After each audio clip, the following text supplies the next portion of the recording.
All right, a brief 1 week hiatus, but 84 feet with Cady and Cap is back and rolling along. Episode 13. I'm Brian Cady. That's Brian Capitula.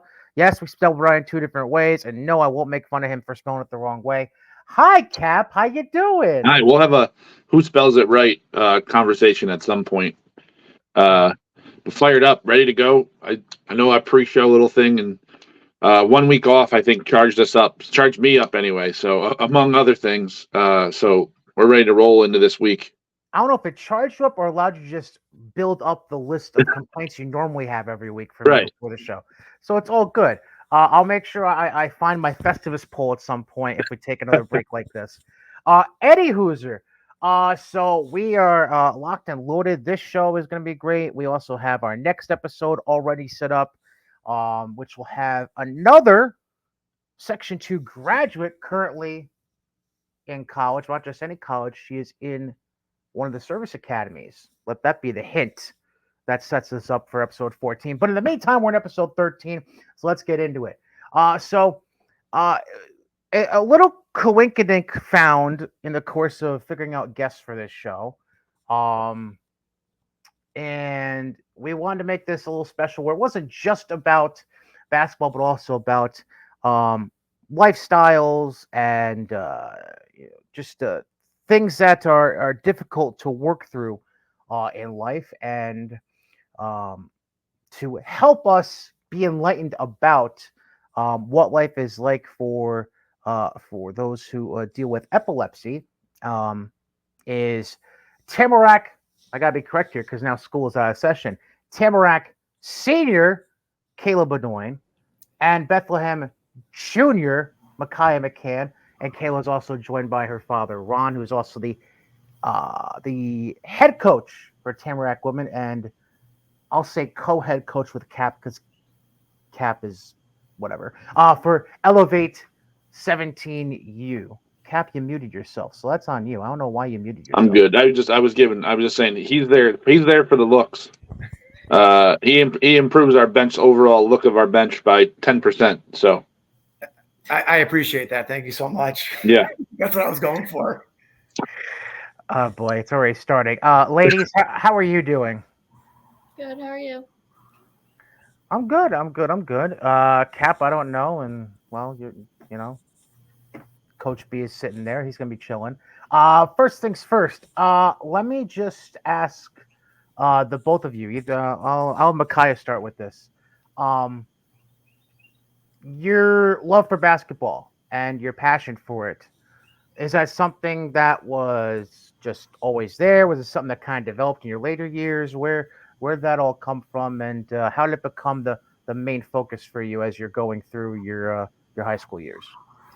So I'm the youngest. I've always grown up with sports in my family. I was kind of just thrown into basketball, so I've grown to love it.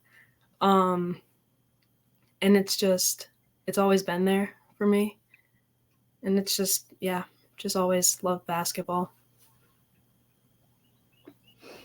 And then Kayla, I mean, obviously you're in a household with a father who's a coach, so I mean, just kind of seems natural. But I mean, if it's something different, by all means, expound upon that.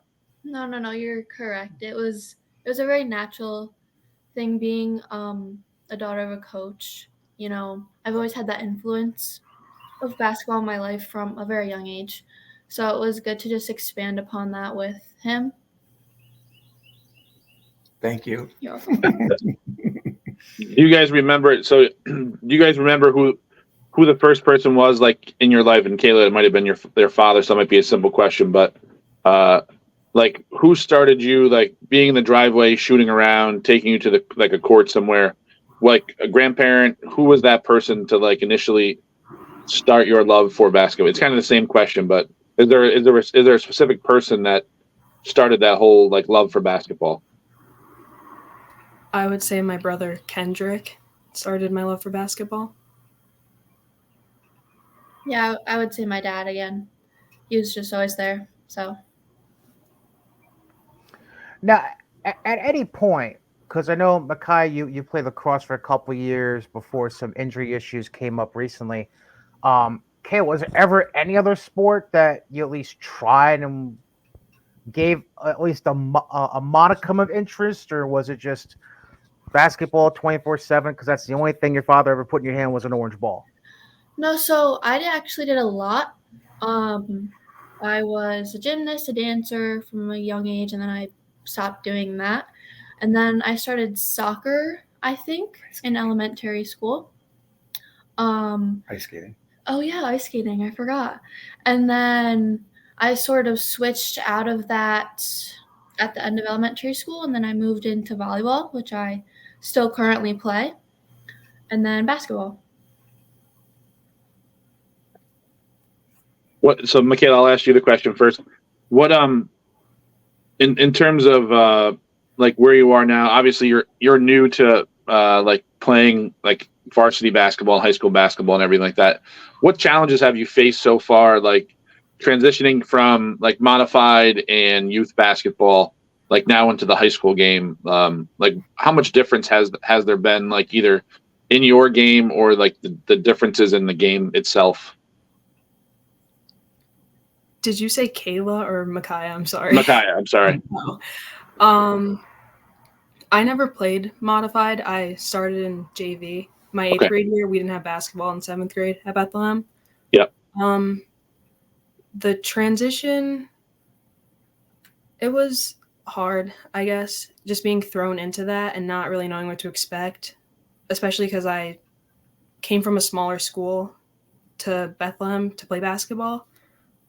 So I really didn't know what to expect, and then just getting thrown into that mix, it was really difficult, but starting to get the hang of it, I really enjoyed it, and I still enjoy playing it.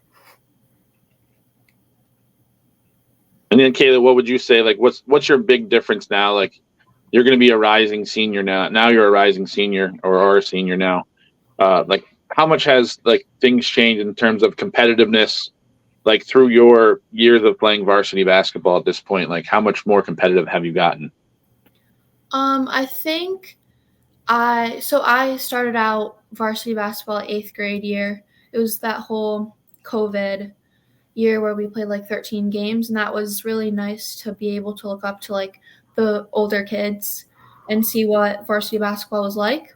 And then freshman and sophomore year, I was the starting point guard, so I got to, be in charge but still have that kind of background role. And then this last coming year, I kind of took over that scoring role because we lost some seniors last year who really impacted that. So it's kind of just an offensive-minded scoring increase for me. Now, Makaya, I mentioned before, having to work through injury, which really affected you as a sophomore this past year on the basketball team. So let's just kind of rewind to the injury. I know we had talked a little bit before off camera, and you suffered the injury during lacrosse season last spring in 2023. Just kind of walk through what happened, how the injury occurred, and how that affected you, not just physically, but also mentally, as far as trying to rehab and get back into, your normal routine and be productive in what was a good run to the sectional finals for that Eagles team this past winter. So it started more in the basketball season last year, my freshman year. I would continuously sprain my ankle, but I just kept playing through it.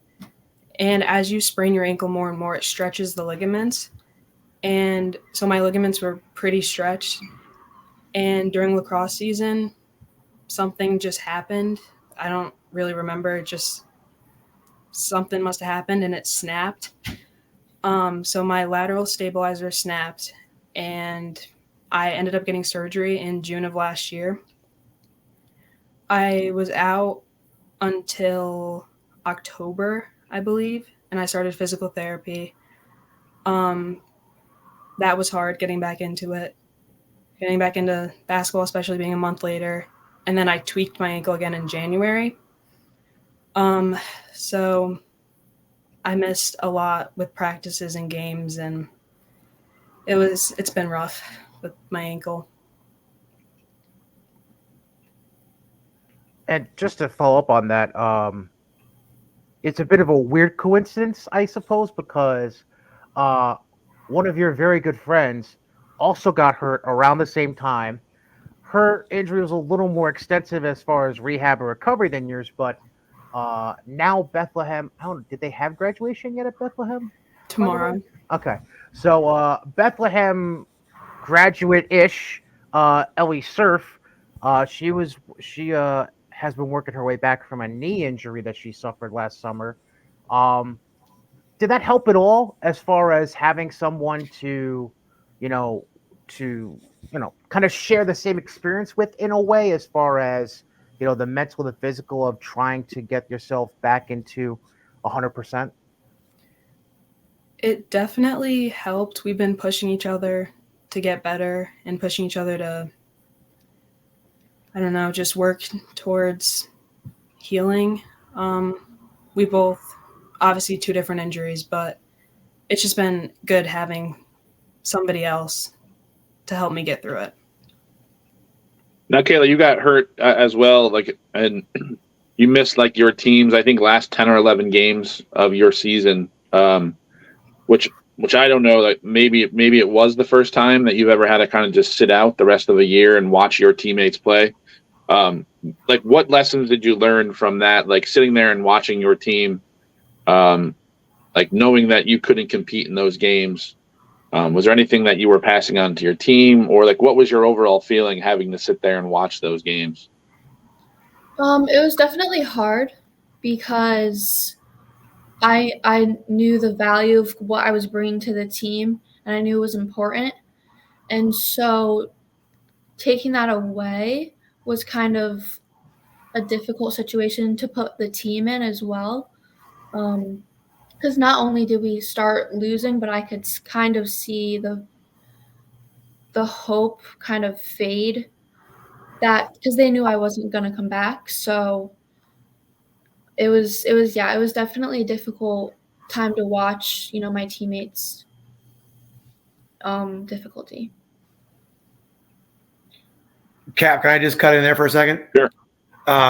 So we're kind of cruising along with a 9-3 record, and we're in Cahoes, and that's where she sustains the injury.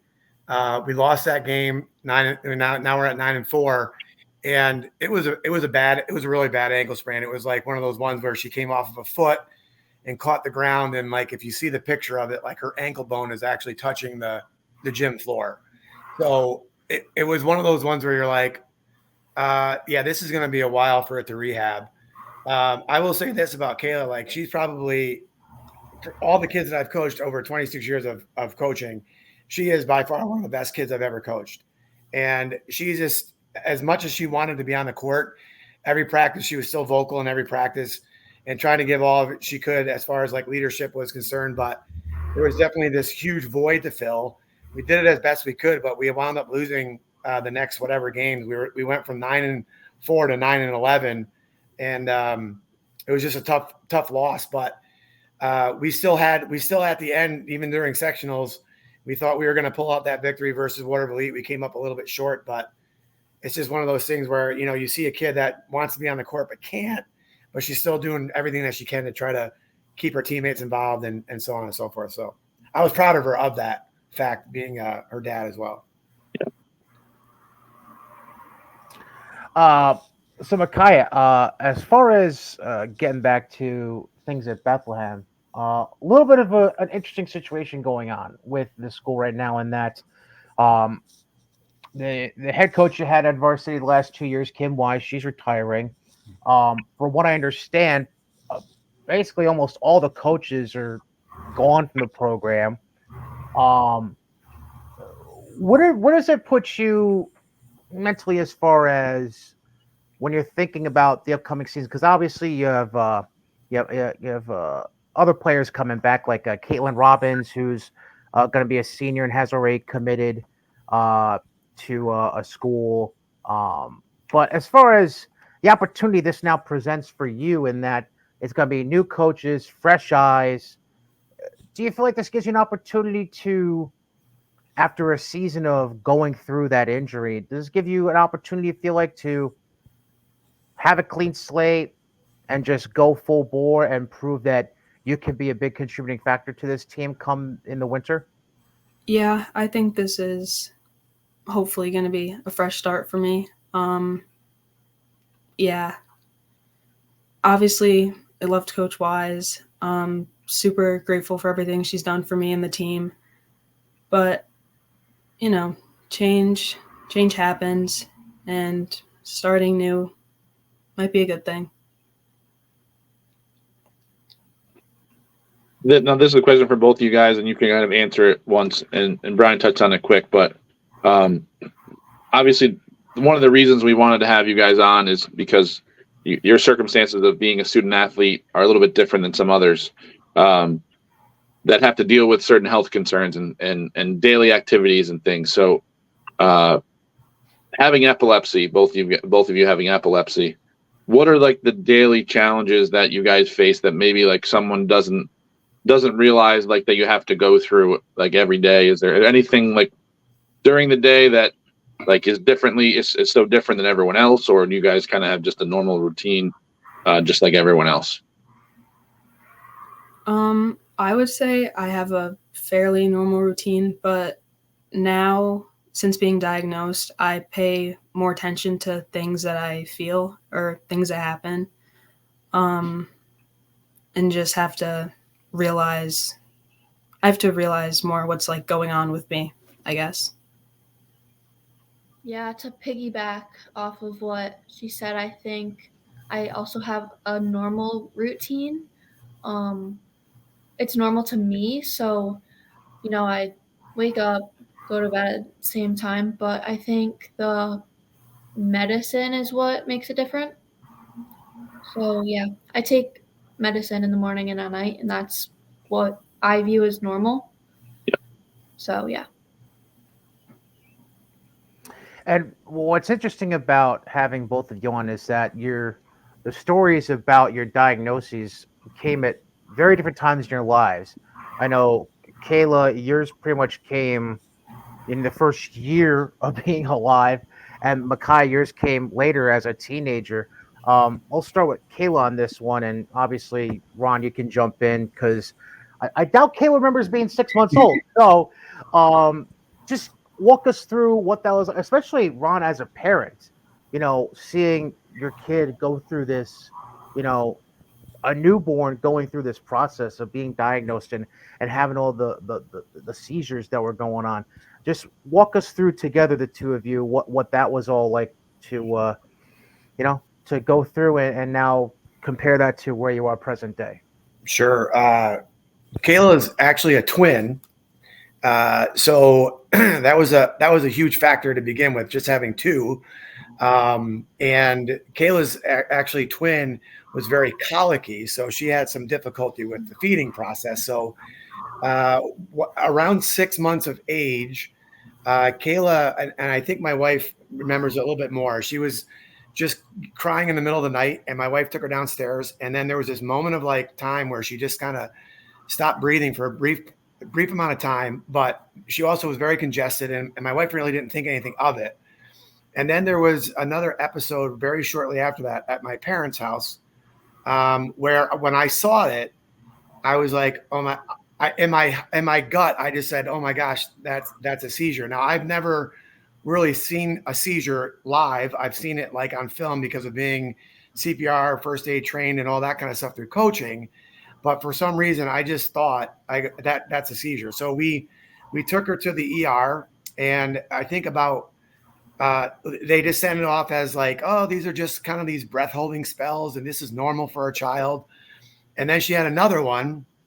We brought her back to the ER again, just said, oh no, nothing to worry about. And so the third time we went there, I was ready to fight, and I was just ready to fight someone because we weren't getting our answers, and this is not normal for a child to go through. And her personality as a baby was very similar to now. It's very calm and mellow and lighthearted, and these breath holding spells are just not what it made sense to me. So thank goodness for our pediatrician. She made a phone call to the ER, to the pediatrician, the pediatrics ER, and said, keep her there. So they did. And luckily, and I say this luckily, she had about a 7 or 8 minute seizure in the hospital that everyone else witnessed. So I will say it was lucky because we were finally like, yep, you're right. This is something that's not like we need to get this fixed. And then again, everyone saw it. So my wife and I were very relieved. And now we start this process of this road and this journey of what to do next. So I'm sorry, I'm taking all the time here. Apologize. So we start this process of trying to figure out who to call and what to do. And we start off with Albany Med. We go to Boston's hospital. In the meantime, it's 6 months later. She's had over 40 seizures by that time. She's on this kind of like medication called phenobarbital, which is like an umbrella medication for seizures, which is really not that great for anybody to be on. But this is kind of like the blanketed medication that they use. And in the meantime, we get in touch with the Epilepsy Foundation of Northeast, which was a life-saving thing in our lives. They helped us go to doctor's visits. They asked all the questions that we didn't know. They were a support group. And then finally, about at the age of a year, we started to wean her off of the medication so that we would induce a seizure. She was hooked up to electrodes. We had done a couple of tests like that and CT scans and stuff. The good news was she had a brain. That was good, right? That was good. Yeah, that was good.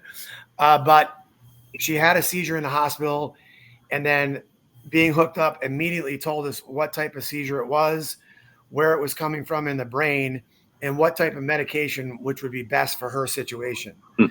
So the doctor at that time said trileptal, which is what she's been on for her entire life, is probably the best medication. And we are truly one of the fortunate people that have epilepsy that has found a medication the first time, and it has worked all the way through her now into her young adulthood. We weaned her off right before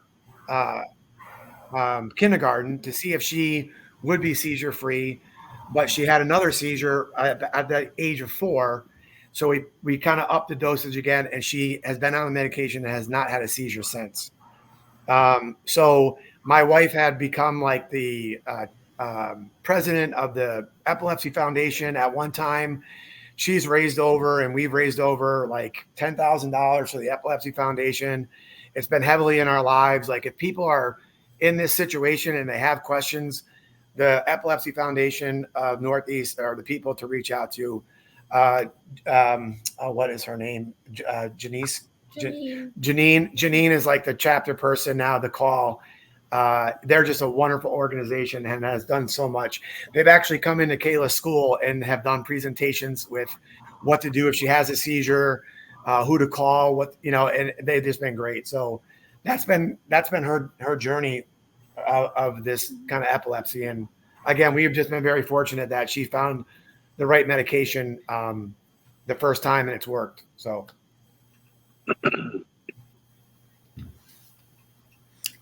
Anything to add there, Kayla? No. And then Makaya, I mentioned how your journey is a bit more recent than what Kayla has gone through. I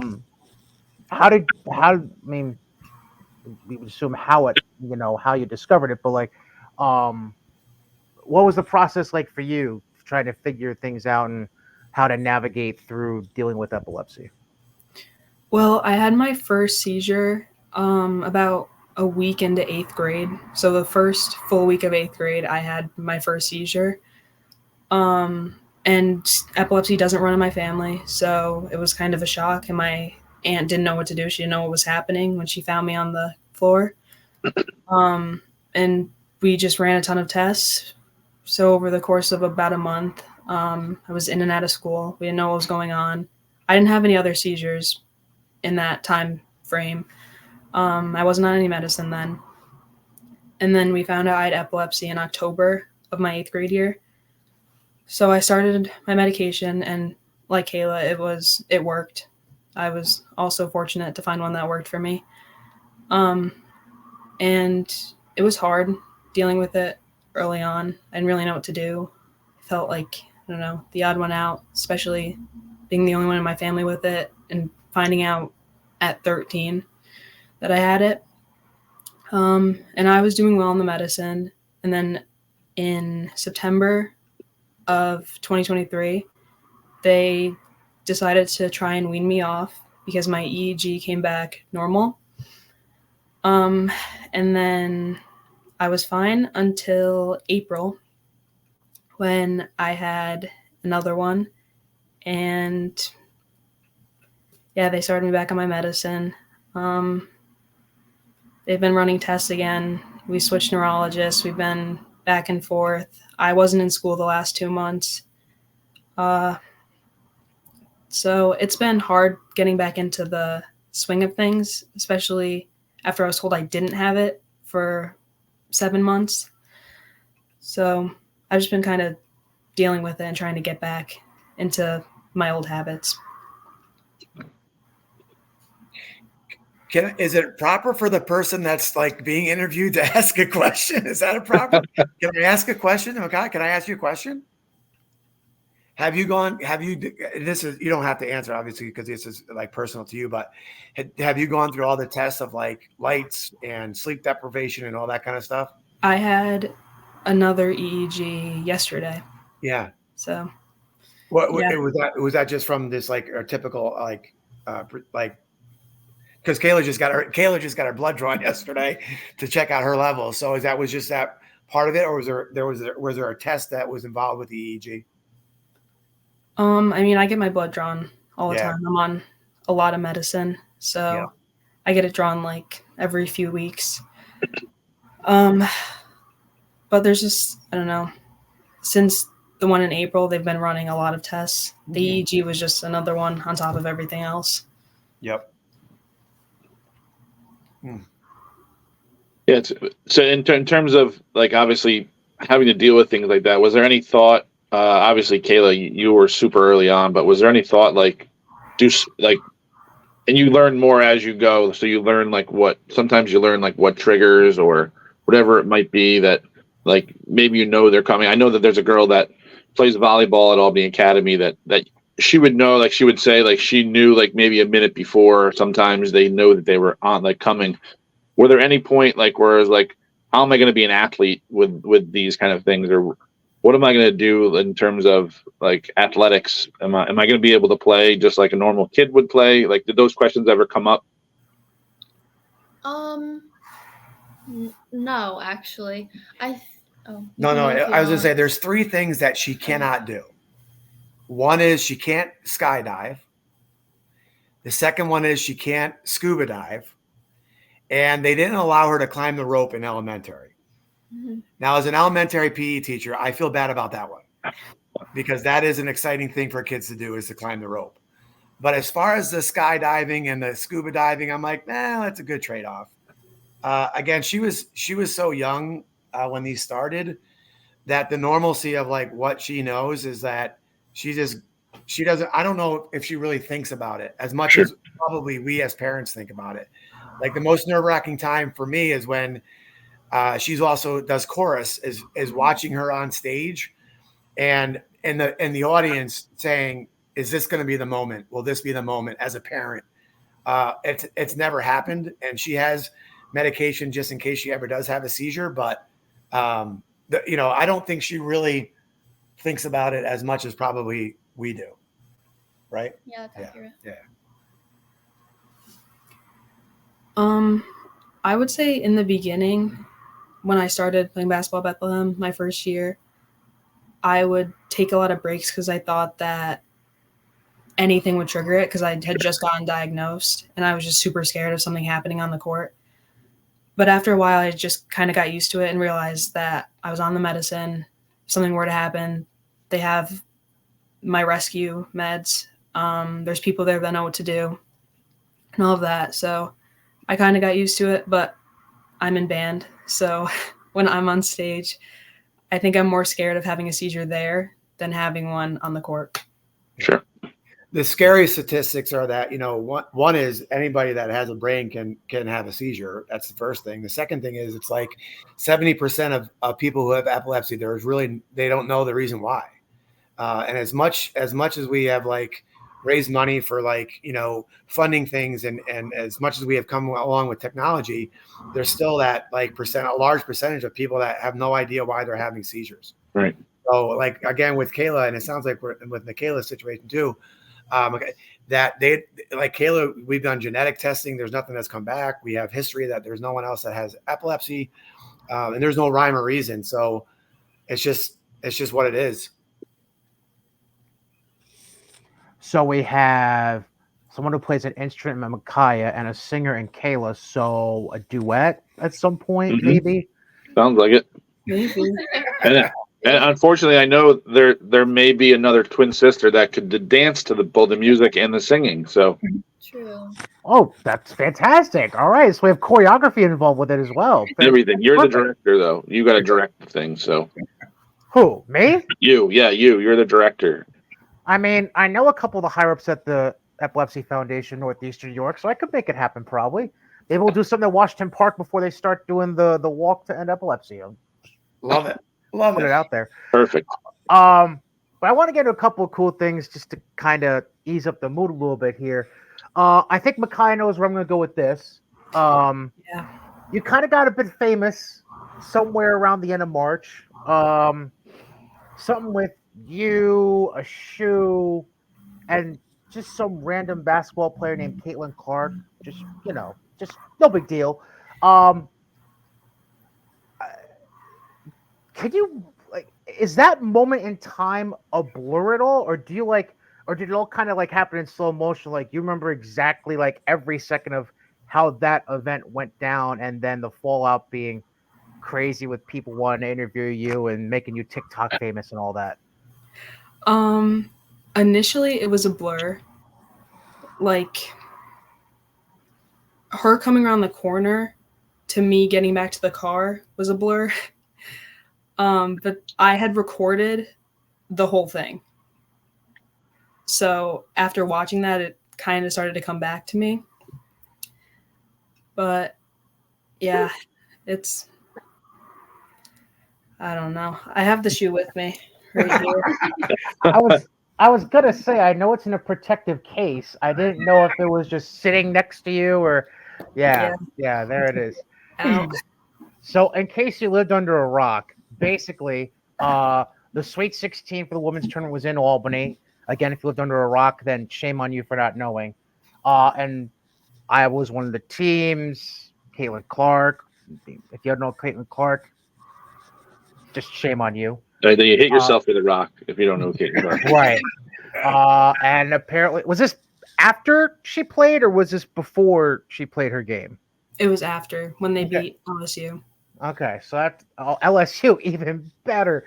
So after she puts the beat down on Angel Reese and company,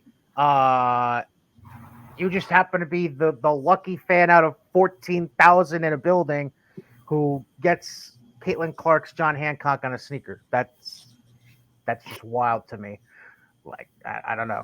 But she was one of 14,000. But how many people actually had their own shoe off at that time? There were a few people that had their shoes off to get it signed. That was smart. And that's something that. And did you replace your blazers yet so that you can wear them around and not have to wear a Caitlin Clark blazer? I will never wear these again. These are good. That brings up an excellent question. So, from the moment it got signed to the parking spot where the car was, did you actually put it back on your foot, or did you go one sock, one shoe the rest of the way? So I had to wait about an hour before she came out to sign stuff. So I had one shoe on, one shoe off for an hour, and I was left alone. My grandma and aunt went back to the car and just said, if you get it, you get it. Come back when you're done. You're kind of like this a little bit. Is that what's going on? Yeah. So I had one shoe on, one shoe off, and it got signed. And then I walked through the streets of Albany with one shoe on, one shoe off, alone, back to the car. You know what's sad is walking through the streets of Albany. That's not that irregular. Yeah, no, you were the third person that had only one. At least you had one shoe on. There was one guy who had no shoes. Right. You're good. It's okay. Trust me. I just did an event in downtown Albany for 4 days last weekend. You would have fit right in. It's okay. Now, on the other hand, Miss Kayla, you have you're obviously going through recruiting, which is fun, but also um, you are going to be taking part in a special event at the end of July, held by, and God, I hope I'm this right, the Basketball Coaches Association New York Summer Hoops Festival. It's in Johnson City, and for those of you who don't know how to work Google Maps, it's basically just west of Binghamton. So for me, about 2 hours away from Amsterdam. For you, 3 hours ish. Yeah. And it's a hell of a roster. That do I have to give you credit for this, Cap, or was that somebody else who put it together? No, this is just George and everybody that showed up and Coach B that was there. So Okay, so I won't give you credit at all. Good. So let me just go through these names along with you, Kayla. Olivia Hoffman, going to be a junior at Colony. Ella Tremarchi, about to be the sophomore at Colony. Tegan Keene, that's the only one I don't remember off the top of my head. Where's Tegan from, Cap? Burn Hills. Thank you. Aaliyah Pearson, just the Class AAA sectional MVP from this past winter. No big deal. Sarah Rainville from Columbia. Morgan VN, don't know who she is. I'm kidding, Cap. Kidding. Plus, Jerry would kill me for saying that. Sophia Lee, Natalie Birmingham. Quite the list right there. Yeah, how are we feeling about this? I'm really excited.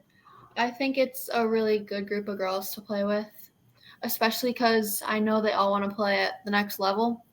So it's nice for us to kind of play together and, see what meshes and just, keep playing. Now, I'm gonna ask real quick. I'm sorry, Cap. I don't know if I'm cutting you off or if you had any other Oh, questions. you're fine. Okay. So two different AAU situations here. I know, Makaya, you had been playing for Capitals, but obviously because of what's been going on with you during the spring, that was like a no-go. So understandable. So I'll ask you real quick. As long as everything's cool, say 10 months from now, it would be the spacing of time between your junior and senior seasons. Would you want to get back into AAU, and would you want to go back to Capitals, or is this just something that is way too ahead of ourselves at this point?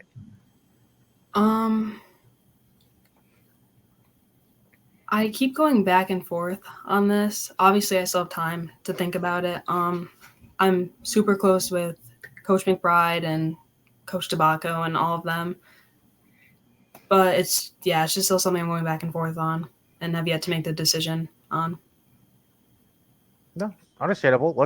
Let's just work on getting you to walk in the halls of the high school in September 1st. Then we'll get to everything else. Kayla, obviously, you've been dealing with not just the guy next to you, but the smart ass sitting above you on the screen. That might have been the first time I said the word ass on this show. I don't know, whatever. Now we're NC-17 now. But oh yeah, boy oh boy, we bumped up from G to NC-17 with the word ass. That's out 3 times. I don't know. Like it's. I guess let me focus on the guy next to you. Actually, let me focus on Dad for a second here because I don't think we talked about it yet. I mean, he talked about obviously falling in love with the sport because he threw an orange ball at you at 6 months old and said play. But having him as a coach, the car rides to and from the games and the practices and the camps and the AAU and this, that, and the other thing. Now you're going on recruiting visits. You were at Arcadia University about a week and a half ago. Do you ever get to a point where you're just like, Dad, shut up. I don't want to talk about basketball. Like, can we talk about something else? Or is this something that you just, it's like the bonding between the two of you and you just get like a sheer excitement out of it every time? I think we both have those moments where we're like, maybe we need to stop. But I think for the most part, it has been a really nice bonding experience, especially since we're both involved. And, he's been there since the beginning. So I think basketball is kind of what brought us together. and I don't think that it'll kind of tear us apart. I think it'll still bring us together. And just piggybacking Brian's comment, so obviously you're a senior now, and I think you guys are done. Officially a senior, but still a junior through the rest of the summer.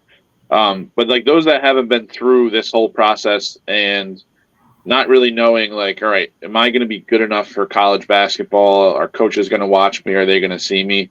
Like, what would you tell everyone at this point? Like right now, you always hear like trust the process, right? Everyone always tells you trust the process, trust the process. And then like something's happened. Like sometimes you're shocked by like, oh, I trust the process and things really worked. But like the whole recruiting process, how stressful is that from like an athlete standpoint? Because we know how much work that you put in. You have your trainer, which I think Brian might bring up. But you putting the work in and then maybe not getting the results right away, like, is that a frustrating thing? Is that something that drives you, and like the whole process to it itself? I think, the whole work behind the success is important. So far it has been, I don't want to say like slow burner. Is that like the right term? I don't know what you're talking about. Go Well, ahead. like the whole recruiting process itself. Go ahead. So yeah, this year is when I really started to get my looks, and that might come sooner for people and it might come later for people. But I really think trust the process is probably one of the good things that I have heard throughout this whole recruiting process. So Cap, you and I have talked about this a couple of times, like, and I try to keep Kayla as grounded as we can. And it's so easy when you're playing AAU basketball to, at this point in time, to see the kids around you, and with all the social media that's out there now, and people getting commitments and, looks and offers, like, it's so easy to get wrapped up in like what other people are doing. But we always talk about this is Kayla's journey. This is her process, and not to compare it to others, because it's just not the same. And when people are reaching out, they're reaching out for a reason. And the reason, probably the good reason, is because they truly want you for the most part. And that's a good thing to have. So she's been in that situation with a couple of colleges right now. And it's very exciting as her coach and her dad to go through that. But she's kind of like very humble with what she brings to the table. But thanks. You're welcome. So again, her thing is the idea of like trust the process. Mine is just don't compare. Your process is your process. Don't compare it to other people's process. Now, Makaya, I just wanted to kind of follow up on something we kind of get into a little bit earlier. I mentioned the relationship you had with LA Surf as far as the injury recovery stuff. But I mean, all in all, I mean, you had a really solid senior class base to learn from. Paige Davenport, Caroline Davis, Ellie, who unfortunately couldn't play this season, but was still part of the team on the sidelines pretty much the entire way. What kind of lessons did you take away from those girls, and even those who are still going to be around for your junior year, who are going to be seniors this coming year, as you're working your way through your game and maturing and seeing what could happen going forward, whether it be going to these these elite events or having these showcases? What have you learned from them and their experiences that are helping you prepare yourself as you get yourself reacquainted with getting back in the gym and getting ready for junior season down the road? They're definitely a great group, the whole team, not just the senior class that's leaving. And being the only one in my grade who's on the team, I've struggled a lot with just being on the team and not really knowing what to do at times. And Caroline and Paige, they were also freshmen on varsity, so they would share their experiences with me, and they've gotten through it. They were starters. They're great players. They're great people too. So they've just shown me that you can get through these things, and anything's obtainable if you work towards it. Now, I have a new rapid fire question segment I want to end the interview with, but there's one other question just popped in my mind because it is the end of June, and there was news related to what high school students usually go through at the end of June that came out recently. So, y'all two are going to be some of the last students taking New York State Regents exams. Just saying, it's usually a stressful time, or if you're taking AP exams, if you're in advanced placement for anything. Um, any sour feelings about that? That hey, I gotta go through this. Why do I have the kids 5 years from now? Anything like that, or is it just like, nah, screw New York State? It is what it is. Whatever. I would definitely have to say that the Regents are really annoying. And when I found out that they were about to become optional, I was really mad. Especially not being in school for 2 months and having at-home instruction and having to learn all this stuff really fast. And then having to take the Regents and being expected to pass it so I can get the credits to graduate when these younger kids aren't going to have to take it and aren't going to have to meet those expectations was just hard to hear. Yeah, I completely agree. So yeah, the last Regents I had to take was a physics Regents. So it wasn't the most amazing experience in my life. But at the same time, I'm kind of glad it's going. It's okay. I hated science myself. It's all right. Yeah, all listen, right. the first Regents I think I took was English. I think that's how old I am. They had an English Regents that you had to pass in order to get through, and I'm pretty sure like I didn't pass it with what I submitted. So I think maybe my name got mixed up with someone else's paper, but I remember how stressful that was, like in being like, what the heck's an English Regents? And that kicked off right around like I graduated in 2000, so that had to be right around like that time frame. So I would know like a lot of the stuff, and me and Brian have opinions on this whole Regents thing that we've talked about a little bit. But in terms of the kids that are behind you are going to really be taught, like they're not just going to be taught for a test all year long. They're going to be taught actual curriculum that doesn't have anything to do with the Regents because now that they're optional. So we've been talking to see how teachers are going to change things as well. Like, are they going to change their whole style, or are they going to still continue to like teach by a book that because there's a test that at the end of the year? So this will be a hot topic, I think, like through the year and as we continue on. Can I insert myself? Sure. Yeah. By all means. New York State is changing a lot of the curriculum for a lot of the classes. So that's why they're making Regents optional. So they're changing the curriculum and how they teach everything. Yeah. And by the way, Cap, you never had anything to worry about. You were from Waterville and you ran with the fruit shows. Why would you possibly be worried about failing a test? Yeah, that's what we always used to say. Like we'd be in meetings and with like higher ups and Brian be in the background and say, bro, he doesn't know that he's from Waterville. Like that was his answer to half the things that happened. And I'm like, good Lord, you're like, it was good because he's from there too. But I'm actually in Waterville right now. Surprisingly, that's where I am. All you had to do was walk up to the teacher when you're handing the test and go, I know Brian Fruit Show. Yeah, exactly. I know the cops. If you want a ticket after we get out of here, you're going to give me an A. Otherwise, your car's getting pulled over. Yeah. I mean, and hi to Brian all the way over at Canterbury out in Connecticut. That all being said, so I've been starting to do this series of questions, rapid fire at the end of shows. I still only have it labeled as life's most important questions. I'll think of something witty at some point. But we have a sponsor yet, or no? Easy. All right. It's sponsored by the Festivus poll today. All right. Monopoly. So what I'll do is I'll ask the question. Trust me, they're not brain breaking questions. It's okay.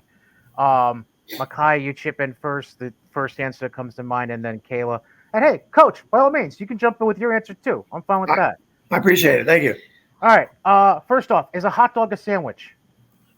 No. No. Absolutely not. Very good. I'm glad we got that agreed with. When it comes to anything sweets, chocolate or vanilla? Chocolate. Vanilla. Why did I have a feeling that you would say vanilla?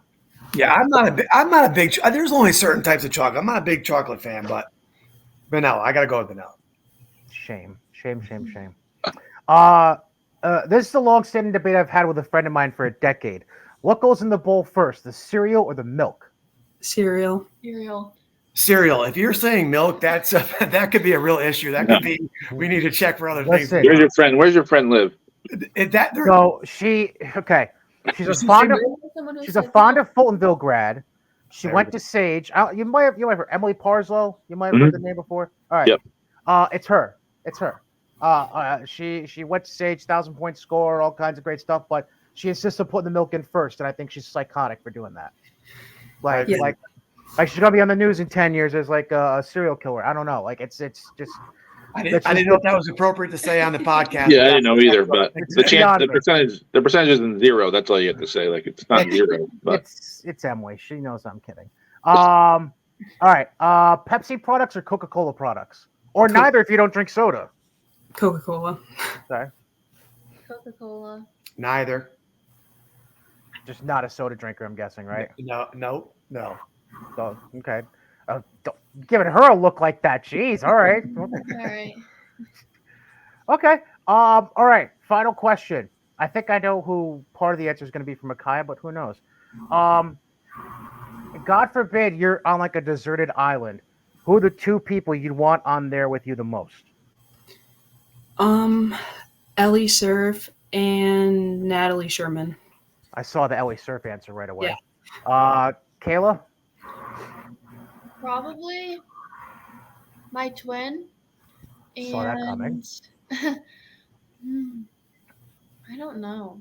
You can pick mom if you want to. Maybe I'll just say you. Oh, me? Because you're sitting here. Oh, that's so kind. That's totes adorbs. That's nice.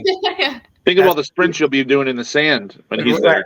That's going to be a free ice cream cone at Stewart's on the way back from practice tonight. That was nice. What about you?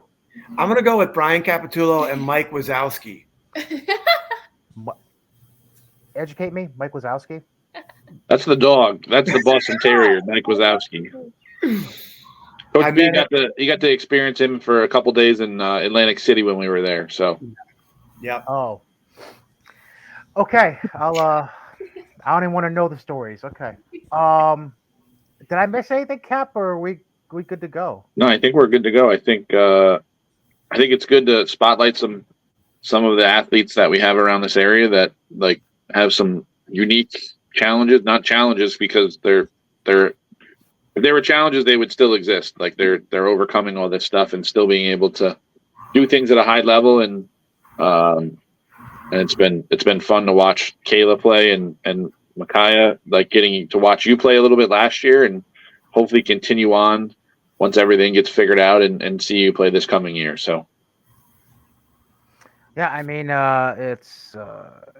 I'm always a fan of raising awareness for different stuff. I know American Cancer Society is one thing always near and dear to me, but having one of my best friends in life who also has dealt with the hardships of epilepsy as recently as a couple years ago, and by the way, is a D3 women's college basketball coach, by the way. You know, I've seen the effects firsthand, and to see the two of you being able to be so strong and push through, and being able to enjoy life. Like I know, Makai, you went to a junior prom not too long ago. Kayla, you've been to Florida and playing AAU like a mad woman and all that jazz. So to see the both of you being able to live life to the fullest despite the difficulties, it's truly admirable, and we're glad to see you two doing well at this point, and we wish you nothing but the best. And Coach, thanks for tagging along and stealing the spotlight. We appreciate it. Sorry about that. Thank you so much for having me. I appreciate it. Thank you. Thank you. Thanks, girls. And Coach. All right, that was Kayla Beaudoin, her father/coach Ron, and Makaya McCann. Kayla and Ron from Tamarac, Makaya from Bethlehem. And by the way, efneny.org. I'll also put the link in the description on the YouTube bio for this show. Reach out to Janine, who's the executive director. Reach out to my friend Jordan Dunn, who's the special events manager. Reach out to Susan Kaczynski, who's the director of donor engagement. Reach out to any of them. They're great people. If you talk to Janine, name drop the Beaudoins. If you talk to Jordan or Susan, drop my name because we've had a number of great conversations as well. And I know the walk is coming up around Labor Day weekend, maybe the weekend after Washington Park. So, yeah, great to be able to raise awareness there on that cause. Anything you want to chime in about the interview? Some of the prizes they have too. I've seen some of the when they have like their gala or they have their fundraising thing. Some of the stuff is insane. So it's definitely something to check out in terms of like when they were trying to fundraise and get things behind this. It's a great event. I know that that I've heard a bunch about it, and so it's crazy. It's good that we have something like that in the capital region because I don't think that happens everywhere. So. And real quick, I know I mentioned this to Kayla during the interview, but I'll bring it up to you now since you've been behind forming the team for the BCANY Hoops Festival. How you feel about it? I know it's not till another month from now, but sure. You know, how'd you feel about getting that roster together and being able to take part in this? Yeah, we got a bunch of young kids come out, like which was great. Like I think like we've said it the whole time, like that 27, 26 class it could be something that's really special. And then mixing in two really good seniors with Kayla and Sophia Lee into that group. I think it's lost some of its luster, I think, like with us not having it for a couple years around here. And then some of the kids really not knowing what Empire State games were. And like all their fathers are aware of it because most of them had all played in it. But this is kind of what took the place of that. It just never really took off as Empire State games. I mean, the best players of the best players, there'd be 70 kids trying out every year. So this is kind of the year back into it. Hopefully, as we continue, like it just keeps getting bigger and bigger. I think total we had like some close to 20 kids like for tryouts. So hopefully that gets bigger and gets to 30, 40. We get some of the best players around here locally to come play. There's no, it's everybody. It's 518. Like it's 518. There's no like different programs, different AU teams, different high schools. It's just, let's just go play. So there's really there's no loyalties to anyone. It's just everyone's playing for like Adirondack region is what we are. So, but it should be exciting. It should be a lot of fun. Be a very quick team. Get up and down. Any of the bigger teams might challenge us a little bit. Tegan's 5'11", but good luck trying to stay up like with Aaliyah and Sophia and Morgan and those guys getting up and down the court. So. And Ella ain't much shorter, and she's developing a punt game herself. So yeah, we might break a record maybe for 3-pointers in a weekend. So listen, you know how I feel about most of those players. So yeah, I'm gonna leave it at that. Everyone else, look out. That's what I'm gonna say. That all being said, that wraps up episode 13 of 84 Feet with Cady and Cap. Again, thanks again to Kayla and Makaya for coming on the show. And like I mentioned a moment ago, the link for the Epilepsy Foundation Northeast New York will be in the show summary on YouTube. I'll also put in the show summary on Spotify as well, in case you want to look up the events coming up, including the Walk to End Epilepsy, September the 8th in Washington Park in Albany. Yeah, that all being said, great episode, great show. Yep. Cap, get out of your claustrophobic room that you're in, and we'll catch you again next time. All right. All right, great. That all being said, adios, everyone. Bye-bye.